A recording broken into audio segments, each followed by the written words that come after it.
Good morning, everyone. I'm hockey writer Kevin Allen, and I'm joined by my podcast partner, longtime NHL defenseman Tom Laidlaw, who played for the New York Rangers and the Los Angeles Kings. And we are the Laidlaw and Allen Report, coming to you twice a week. And Tom, we've had a little bit of a hiatus. I hope you enjoyed your Christmas. I know from following you on Facebook, you had another turkey and had it stuffed and ready to go way early in the morning on Christmas Day. It was early, yes. We had to get to actually got the turkey and everything all set and ready to go. The pies were made the night before, apple and raspberry. Then I had to get to the hockey rink up in Darien, Connecticut for a little clinic and come back and eat our meal with my sons and their beautiful women. Now, I must say, it is difficult for my sons to give me any kind of a compliment at all because they know that I don't need that. My head is inflated enough as it is. But they went out of their way to compliment me on how good the turkey dinner was, especially the gravy and the pies. We made homemade pies, homemade apple and homemade raspberry. So it was a big day. Wow. And that gravy, that's the sign of a real cook. If you can get that gravy right. Yes. Because that takes a touch. That's finesse work. Totally. And no lumps. You got to have a certain way that you do it. The vegetables go in the bottom of the pan there for 4 hours from all the juices and drippings from the vegetables. You get the vegetables out of there. And again, the key is you do not want lumpy gravy. So you've got to get the flour in there before it gets too hot. Make sure it's all whisked up. I don't know if a lot of people understand that or not, but that's a secret that they have here at the Laidlaw household. Wow. I had an incredible Christmas, as probably many of our readers know.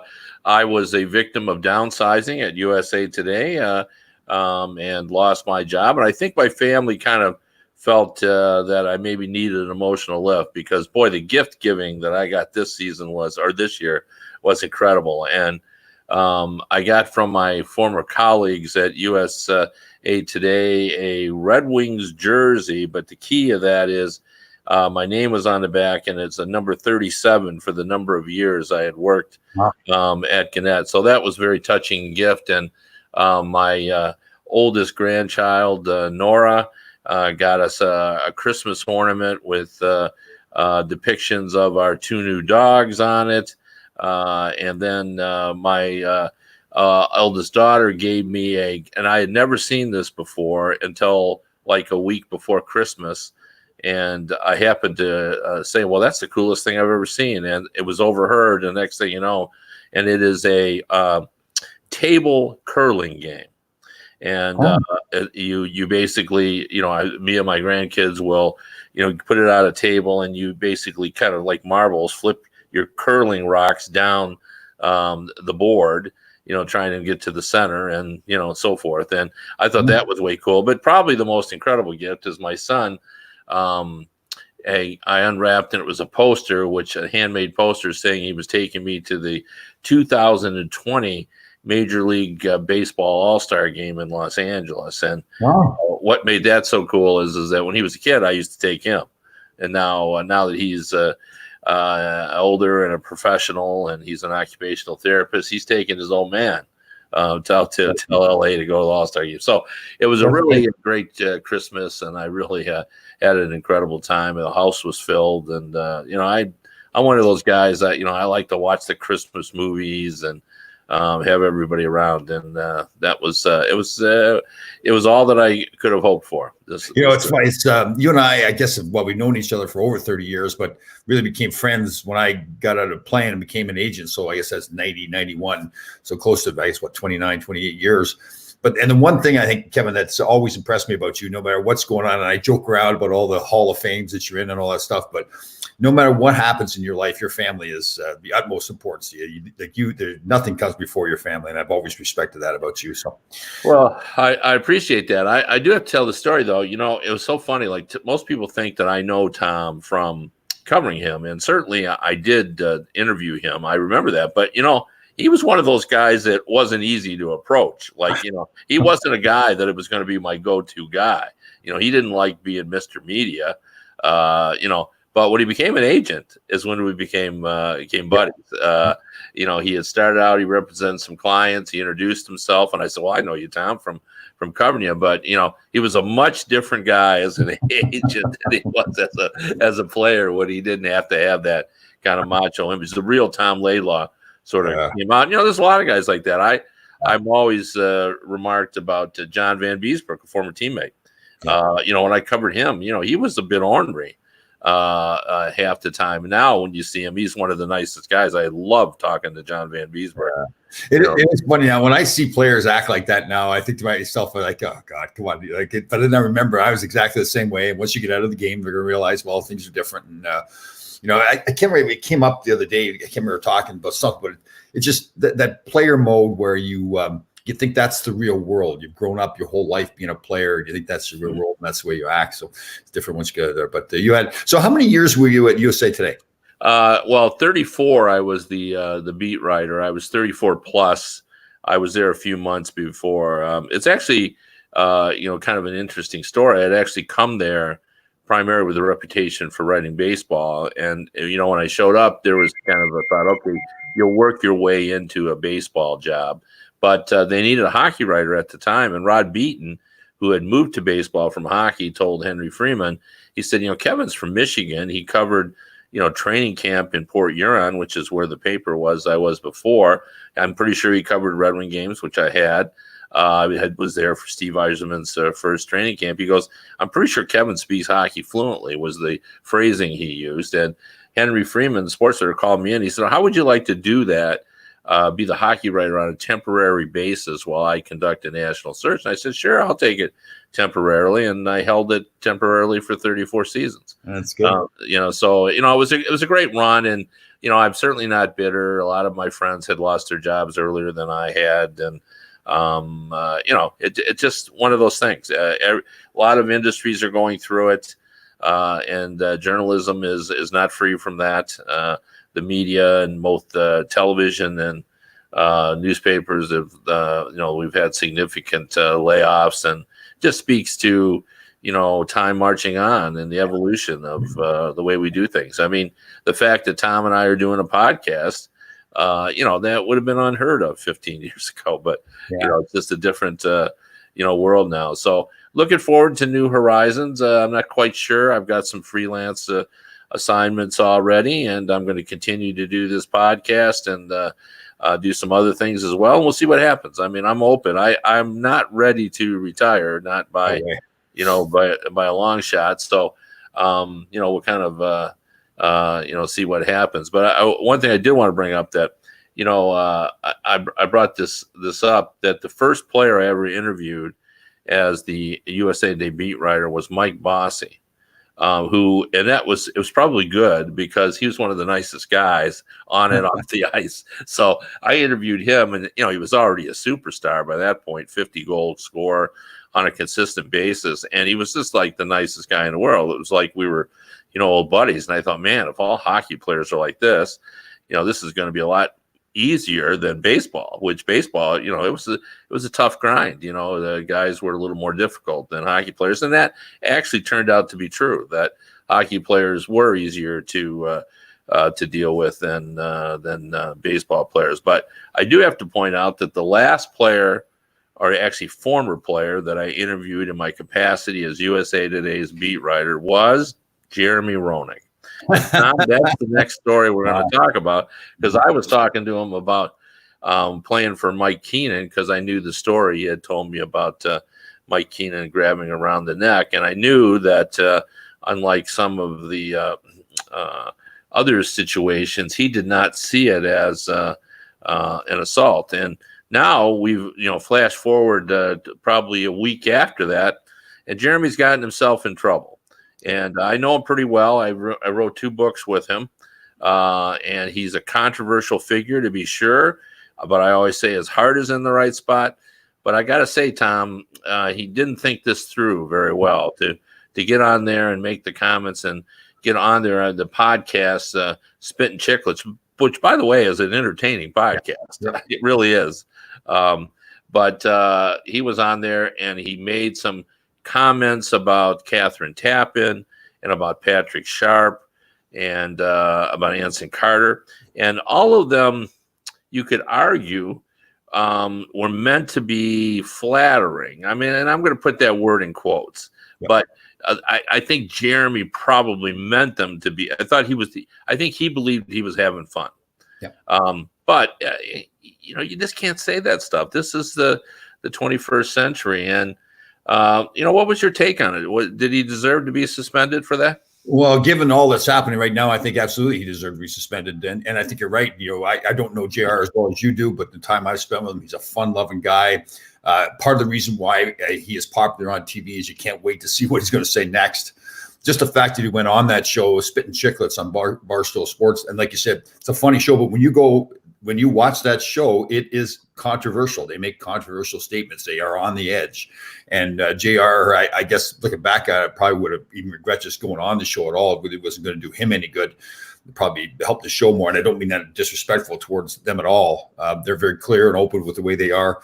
But for him to go on that show, he was almost looking for a disaster to happen. But apparently he relayed a story. He was on a trip in Spain or something like that with his wife and Catherine Tappan. And I won't get into all the details, but some woman approached him and kind of wanted to know what the relationship was between the three of them. And he went on and to make it as a joke in his mind is some sexual comments and I'm sure he's probably told that story. We talked about this before we went on. He's probably told that story over and over with his buddies and made the mistake of telling it on Spittin' Chicklets. So, but nowadays I just got off the show of Survivor, and we had a real issue with a man there on the show with his unwanted advances towards women. And nowadays it never should have been allowed and never should be talked about that way. And even more so now, it's a very sensitive subject. So, it'd be interesting to see where it goes for me now. I mean, after this has come out, how does he go back on TV with Catherine Tappan if they allow him to on NBC Sports? But JR is a great guy, and it's unfortunate to see it happen to him. But again, you cannot say that, especially now. Yeah, and I do know that Catherine Tappan and he are friends, and she did come out with a statement that said, look, we remain friends, but what he said was totally inappropriate. And, in the telling of the story, which was joking about the fact that, that in his dream world, he wanted a relationship with both his wife and Catherine Tappan. And he said it now, I want to be clear on this. Everyone should go listen to it. But he was clearly joking. When he was talking about that, but still, you cannot joke about some things these days, and that was clear of the line. But Tappan has come out and said it was inappropriate, but they remain friends. So I wouldn't even want to guess of what's going to happen from here. Any thoughts, Tom? I mean, is he going to be allowed back on the air? Do you think this will be a month thing, a week thing, a season thing? I don't know. See, if I'm sitting there on NBC, I'm going with everything that's happening with the coaches' comments and all the other issues, the Me Too movement. I don't know how it's almost like the backlash for me would be, again, there's sponsors right on NBC, and they've got to be afraid, okay, that if the sponsors get backlash and if the sponsors pull away from the show, costing them money too. To me, I hate to say it for JR, but I mean, unfortunately, there's other people that can take that job. He's fantastic at it, but I don't know why NBC would risk putting him back on there. Maybe they reassign him someplace else, but to me, that's a tough one to put him back on the air after those comments. Yeah, it's almost and I don't know the answer to this because I am sympathetic to the movement to clean it up. I've got daughters. I get it, and I support the movement, but it's a death sentence for your career now for almost anything that you say. And I guess at some point, I'm guessing that will change, and we'll look at it on a case by case basis. But you may be right. What do you mean, Kevin? You said it'll change and look at it case by case basis. Well, I think right now, if you do something like this, that you tend to be. We're going to throw the book at you, you're out, basically, because for so long it went unchecked. Yeah. And I'm just guessing. I don't really know, but I think at some point you'll look at the person's, maybe their body of work and who they really are. And that's of course difficult as well, because you can't get in someone's head, but you may be right. And if that happens, he's got no one to blame but himself. Yeah. Jeremy Roenick is a very smart guy. Yep. And, he had to know that this, was inappropriate and that this kind of discussion, even joking, was going to get him in trouble. And, I find it interesting. Now, there is a collection, if you go on social media, of people who are supporting him, saying, First Amendment, how do we get to this point where you can't joke around anymore, and so forth. But, the First Amendment basically protects your freedom to talk and not face legal action over it. But, you're working for an employer, and that doesn't save you from that. They have their own standards. They have a business to run. They can, I knew when I was with USA Today that I had to conduct myself in a certain way or I was going to lose my job. It happens even in hockey. If you do, or sports, if you don't behave properly, you're suspended. And right, Kim, like even on the ice, the rules have changed too. We were allowed in the past to say things we probably shouldn't have said to other players to try and antagonize them out of frustration for all host of reasons. A lot of stuff you look back and going, oh God, I wish I had said that stuff. And I was amongst those. It happened in the game. Now they've cleaned that up. You can't talk like that. And I think it's, the game that you look back at it, the way it was played on the ice, the violence and the stuff, it's almost barbaric a little bit now compared to the way it is now, the way the game. And it's like you said, it's the National Hockey League is a multi-billion-dollar business now. The players get paid millions and millions of dollars, and they've got to conduct themselves a certain way. I think it's a great thing. It is tough though. You're right. I mean, if you're allowed to make any mistakes, if a player makes a mistake on the ice and does something you shouldn't, I guess there's rules that he has to abide by. There's penalties, suspensions, all those kinds of things, and then you come back and play again. But if it continues, you just can't keep acting like that. And that's been shown with certain players, right? The way they play the game, they just eventually get phased out of the game. And this kind of stuff, it's to me, I'm looking, and I don't want to say this is all about business for NBC because obviously they want to do the right thing as well. But it is, they have advertisers that pay them a lot of money, and the advertiser is going to want to be associated with something like that. That's part of what they have to look at. So a lot of factors, but I'm with you. JR is a fantastic guy. I think he's great for the game, the way he conducts himself, but he obviously did something that was wrong here. So, yeah, well, we'll have to see it because I think you're just like me. I don't think either one of us are comfortable guessing what's going to happen in this situation. I do think there'll be some measure of discussion. And to be honest with you, aren't you a little surprised? Unless I missed it, there's been no apology from JR. I haven't seen anything. Yeah, that is surprising. Yeah, maybe it was, and I just missed it. But I was surprised that hasn't come out, from him. I don't know. Maybe who knows what NBC is telling them, and they want to get to the bottom of it or so forth. But let's move on to on ice. And, not long ago, of course, we had the Taylor Hall trade, and that was a big one. And what I liked about it is it was done relatively early in the season to give him more than half the season if he stays healthy in a Coyotes jersey. And I wanted to get your thoughts, and I'll chime in as well on maybe two other players that you think are prime trade targets who could make an impact in the race, like Taylor, or maybe not to the magnitude of Taylor Hall, but certainly have an impact in the race. Well, for me, I'm going to go a little bit. I'm going to throw a little bit of a monkey wrench into your question there. I'm going to look at the San Jose Sharks, and I'm going to say, well, pick any two players off the San Jose Shark lineup and get them someplace. I just can't see how San Jose is going to stay with that lineup that they've got right now and let that season just go down the tubes.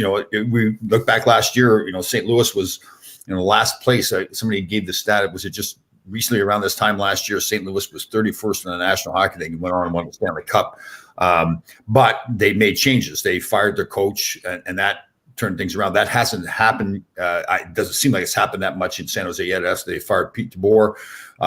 But St. Louis also got Jordan Binnington to start playing the way he ultimately played and is playing now in net for him. So that made a big difference too. So if I'm San Jose, I'm thinking to myself, first of all, do I have the right mix with this team? What's wrong? For me, from day one, I never agreed with the signing of Erik Karlsson. I think that not that I don't like him as a player. I think he's a very talented player. But when you have a player sign that kind of a contract, how much cap space that takes up, and how much, he is one of those guys, and it's not his fault. From everything I see about him, he's a great teammate and everything. But he's one of those guys that it's almost like the rest of the team sits there and says, okay, you're supposed to be so great, then you go ahead and do it. Now, they may not be consciously saying that, but that's ultimately what happens. And everybody else just kind of sits back and says, okay, let's let him go do it because he's the star player. I'm not blaming it all on him. There's obviously a few factors why San Jose is not doing as well, but I would have to think that they're going to make some changes there. So I'm kind of putting a monkey wrench in your question there, but I'm going to say, pick any two players off San Jose, and you got to start moving things around there to make a difference with that team. Yeah, and I do think it would be kind of a message to the whole team if they did that as well. That it's time to get going. Sometimes just the act of a trade itself has an impact on teams because, everybody's going, whoa, we need to get our act together here. We need to start, playing if I want to stay here, maybe I better play at a much higher level. I'm going to go with two players from two different teams. I'm going to go with Kreider. I think a lot of teams are interested in Kreider. He's a bigger player with some skating ability and some goal scoring ability. And boy, what an impact he could have on a playoff team, a team that's in the hunt trying just to hold their position in the playoffs or even contend. What would he look like in Colorado? What would he look like in Edmonton? What would he look like in Boston, where, it's an embarrassment of riches there? Yep. A lot of the prime teams could benefit greatly by having a player of Kreider's ilk. And I think they're going to get a nice haul for him, unless they feel like they're going to be able to, sign him at the last minute and have him be part of their reconfiguration. But I'm guessing he's going to be dealt, and I think he's going to have a major impact. And my second player, and then I'll have Tom comment on my players, and this guy's a little bit below the radar, not as well established as Kreider, but equally dangerous. And that is Athanasiou of the Red Wings. This is a guy that's already scored 30, not playing particularly well this season, but we all know this guy is fast. He's very fast, and he changes the dynamic and the look of your team. And I think if Yzerman could get a proven defenseman or even a young defenseman that's the same caliber of Athanasiou in a defensive role, and by that I mean a guy that with some potential to be a difference maker, I think they'd make that trade. They've had trouble signing him. I don't think he and the coach get along particularly well. I'm not sure what his relationship is with Yzerman, but who knows? But I think this is a guy that's a little bit, you wouldn't have to pay as much as you'll have to pay to get Kreider, but he's a guy that possibly a roll of the dice, could have an impact if you're looking, for a guy to kind of change the look of your team. And, we all know when you add one fast player, it makes your team a little bit faster. It certainly makes one line faster because they got to keep up. They got to push it. They got to play up tempo because he flies. So first of all, with Kreider, I love him as a player. I think he's fantastic. I think the one thing that gets a little frustrating with him sometimes is that you can see how great he can be. Like he can be a dominating player, like physically, like right up there with. There's been times where he played against Ovechkin, and he's that same kind of player when he decides he wants to be. He's physically dominating, can skate like the wind, he can shoot the puck, all those things. So I love him as a player. I think you're right. If they can't get him signed, they will get a lot for him. The one thing I'm going to disagree with, and this is kind of a general statement. If I look at a Kreider and I look at these top teams like Colorado or like Boston, see, I don't think the fit is as good with one of those teams. I think the fit is better maybe with a Minnesota that doesn't seem to have, that as many high end players. I think when you bring a Kreider into a lineup like Boston's or like Colorado's, he maybe becomes more of a seventh or eighth forward. He like in the Rangers, he's top 4 or 5 forwards, maybe top 6, depending on who's in the lineup. I just think if he goes into a situation where he's not as far up in the lineup, like like an overly talented team like a Boston or Colorado that you mentioned, I don't think he's going to be as successful. I think he'll just be. I think I'm looking at the line. I'm looking at the stats here in the standings, and I'm just thinking to myself, I'm looking at Minnesota. I'm thinking Minnesota's starting to play better now. Like I did not like them at all. I didn't either. I agree with you. But there's a team to say, okay, there's a team that says, okay, there's a player that could really make a big difference with that lineup, I think. So that's the kind of team I think he goes to. Athanasiou, I've always said that the wrong. Is it Athanasiou? Athanasiou, yeah. You've always had a hard time with that, but I have a hard time saying your name too. So, you know what? He is more of a sleeper for me. I think he is one of those guys that I think he's a better fit for a Boston or a Colorado. He's a different kind of player. I think he could slide in there a little bit farther down the lineup and really make a big difference. But I'm with you. I think, you see Steve Yzerman doing something like that. It's not, obviously they're rebuilding and in a big rebuild. They're years away from being where they want to be, and they could probably get a lot for him too. But again, so I'm going to say Kreider. Here's my prediction. Okay. Write this down. Was it December 26th? Okay. So Kreider's going to end up in Minnesota if he does not sign with the Rangers. And I do see Athanasiou with a team like Boston if he doesn't end up staying with the Detroit Red Wings. Yeah, that's fair. Minnesota has really surprised me. I just didn't like that team. I haven't liked them for a while. It just seems something is wrong there. And I like Bruce Boudreau as a coach, and even he couldn't get it sorted out. But all of a sudden, they've sort of turned it around and sort of figured out, what the issue is there. So, I can't argue with any of those. I think he would fit okay with the top team. I think he'd surprise you. And, I think he could play in Colorado on the second line. Boston, you're probably right. But I think of last year when they brought in Charlie Coyle, and he ended up playing on the third line and still ended up being a pretty significant offensive contributor. Just the way they play there, where they get scoring up and down their lineup. One team we kind of slide around. I know we're talking about specific teams, but a team as we get talking here, I talk about San Jose. What's going to happen in Nashville there? Yeah, I know. I mean, you